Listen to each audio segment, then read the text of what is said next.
कथा कितनी जरूरी है। जितना जीने के लिए श्वास जरूरी है, उतनी ही जीवन को वास्तविकता से समझने के लिए भगवान की कथा जरूरी है। अच्छा महाराज, कथा से होता क्या? कथा से पहला फायदा, मन के विकार शुद्ध होते हैं, विचार परिवर्तित होते हैं। कथा से दूसरा फायदा है भगवान से संबंध जुड़ता है, नाता। उसको कहते हैं पूजा पाठ करना, भगवान को मानना। ये भक्ति नहीं है, ये है आस्तिकता। भगवान को मानना आस्तिकता है, लेकिन भगवान को मानकर भगवान से कोई अपना संबंध जोड़ लेना ही भगवान की भक्ति है। भगवान से अपना कुछ नाता जोड़ लेना, ये भक्ति। क्या भगवान संबंध जोड़ने से, नाता जोड़ने से प्राप्त होते हैं? बिल्कुल होते हैं। श्री धाम वृंदावन की एक सत्य घटना हम आपको सुनाते हैं।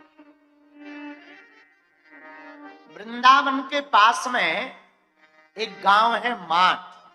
कौन सा गांव है? माठ। माठ गांव में आज से लगभग 80-90 साल पहले की बात है। एक बिटिया रहती थी, लक्ष्मी। माताजी मर गई थी, पिता ने दूसरी शादी की। बच्ची को पालन पोषण तो किया, पर ठीक से ध्यान नहीं दिया। बहुत क्रूर था पिता, रोज गाली बकता, डांटता पीटता। माठ ब्रज में ही आता है, तो गांव के कुछ लोग वृंदावन जाते थे, बांके बिहारी की बात करते, परिक्रमा लगाते, जमुना जी में स्नान करते। 80-90 साल पहले जमुना जी बहुत स्वच्छ थी, निर्मल थी। इसका भी मन करता, लेकिन क्या करें, पिता बहुत क्रूर है, गुस्सैल है, जा नहीं पाती बेचारी। गांव में कथा हुई, रासलीला वाले लोग आते ही रहते थे, ब्रज का काम। गांव में भागवत हुई तो एक विरक्त महात्मा भागवत कर रहे थे, तो उन्होंने कथा के ही मध्य में पंडित जी ने कहा कि भगवान को अगर प्राप्त करना है तो भगवान की प्राप्ति का सबसे सरल मार्ग है उनसे कोई नाता जोड़ो, कोई संबंध जोड़ो। लक्ष्मी बिटिया कथा सुनने गई, उसके मन में ये बात भर गई। सीधी सादी थी, गांव की, पढ़ी लिखी नहीं थी। अब मन में सोचने लगी कि हम बांके बिहारी जी को आज तक देखा तो है नहीं। लोग बताते हैं बड़े प्यारे हैं, काले कलूटे हैं, मोर पंख पहने रहते, बांसुरी लिए रहते, बड़ी प्यारी चितवन है, बड़ा प्यारा मुकुट पहनते, बड़ी तोतरी बतियां हैं उनकी, बड़ी लीलाएं, मंदिर में गोसाई जी सेवा करते, मंदिर है बहुत बड़ा। सुन रखा था, देखा तो उसने था नहीं, गई नहीं थी वृंदावन। घर पे ही बैठे बैठे भगवान से एक नाता जो, प्रभु कौन सा ऐसा नाता जोड़े? तो सोचा पिताजी हैं, माताजी भी है, सौतेली माँ है, पर है भाई भी है, तो भाई नहीं, पति विवाह होगा तो पति भी हो जाए। एक काम करते हैं, बांके बिहारी को हम अपना देवर बना ले, क्योंकि सहेलियों को देख रखा था देवर से बड़ी हंसी ठिठोली करते हुए। उसने कहा ये ठीक, आज से ठाकुर जी हमारे देवर जी। अब छोटे से लड्डू गोपाल उसने रख लिए, रोज भोजन करावे, और देवर जी कुछ खा लो। लड्डू रख देवे, कभी पेड़ा रख देवे, कभी पानी रख देवे, कभी रोने लगे। और तो सब ठीक है, इतने दिन हो गए आज तक दर्शन ना आए दे, बड़े दिन है गए। क्या मुझ अभागनी के भाग्य में कभी वृंदावन के दर्शन मिलेंगे? कभी तुम्हारे दर्शन होंगे? रोती रही, धीरे धीरे बड़ी हो। भगवान की ऐसी कृपा के जब बड़ी हुई तो पिताजी ने विवाह के लिए चिंता की, चारों तरफ वर देखा, कहीं उसके लिए वर नहीं मिला। पर एक बालक नारायण नाम का वृंदावन में मिल गया, जो वृंदावन में ही रहता था। उसको देखा, उसने लड़की को देखा और हाँ कह दिया। किस्मत ऐसी खुली उस लक्ष्मी की कि वृंदावन में ही उसका विवाह हो गया। आहा, विवाह हुआ तो पहली बार तो कुछ नहीं, दूसरी बार जब पति लेने आया मायके, और जब ये गई तो पति जमुना के किनारे बोला कि तुम यहां बैठो, मैं स्नान कर लेता हूं। सुनो, मुंह ढांके रहना, गांव आ गया है, हमारे गांव के लोग देखना ले। पहले परंपरा चलती थी, अब आजकल तो ठीक है, ये भगवान बचाए।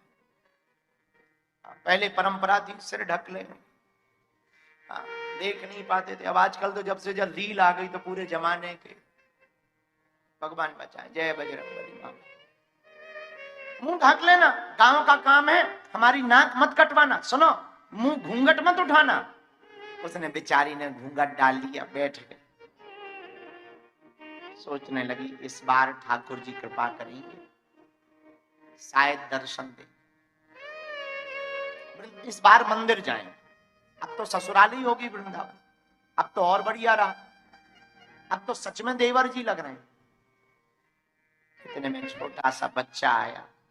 भाभी, ओ भाभी, नेक जरा तू अपना मुंह तो दिखा। इसने जोर से पकड़ लो, हे भगवान, जमुना के किनारे इतने जंगल में ये कौन सा छोरा, कहाँ को छोरा, कहाँ को भाभी भाभी चिल्लाए रहो। पर जा इसने छोड़ा नहीं, तो वो छोटा सा बच्चा जो आया था उसने झटका मारकर हाथ को दूर करके मुंह देख करके भाग गया। अब जब इसका पति आया तो उसने पूरी घटना बताई कि यहाँ के छोरा तो बड़े खतरनाक। क्या हुआ? मैं अभी बैठी थी, एक नेक सो छोटो सो छोरा आया और जबरदस्ती मेरे हाथ झटका के मुंह देख के भाग। तो पति ने कहा चिंता मत कर, ये वृंदावन ज्यादा बड़ा थोड़ी है, हमें बताना किसने ये हरकत की है, हम उसको ठिकाने लगाएंगे। चलो, वो चले गए। दूसरे दिन पति ने ही कहा तुम्हें बहुत दिन वृंदावन आए हो गया, पिछली बार भी तुम बांके बिहारी के दर्शन नहीं कर पाई, चलो इस बार तुम्हें दर्शन करवा। बेचारी सुबह से तैयार हुई, बढ़िया श्रृंगार किया, आंखों में आंसू है कि बचपन की इच्छा हमारी आज पूरी। बढ़िया से खीर बनाई, मालपुआ बनाए, थोड़ा सा मक्खन निकाला और अपने ठाकुर जी के लिए टिफिन में बंद किया कि हम गोसाई जी को दे देंगे, प्रसाद लग जाएगा। और डोली में फूल माला लेकर प्रसाद लेकर गई तो पति ने इशारा किया कि अरे तू घूंघट उठा के दर्शन तो कर। मंदिर आ गए, अंदर आ गए, और जैसे ही इसने घूंघट उठाया सोई चिल्ला के बोली अरे सुनो, ये वही छोरा है जो कल हमारा मुंह देख करके भाग गए थे। ये वही छोरा है, इसी ने तो कल हमारो जबरदस्ती मुंह देख के भाग गए हो। तो आंखों से आंसू इसके पति के बहने लगे, रोने लगा, हाथ जोड़कर बोला तू धन्य है, अरे तू धन्य है, अरे तू धन्य है, जिनके दर्शन के लिए अमलात्मा विमलात्मा महात्मा लाखों सालों तक तपस्या करते हैं, तब भी इनकी एक झलक नहीं दिखाई देती है। तू धन्य है, तुझे ठाकुर जी ने अपने दर्शन दिए।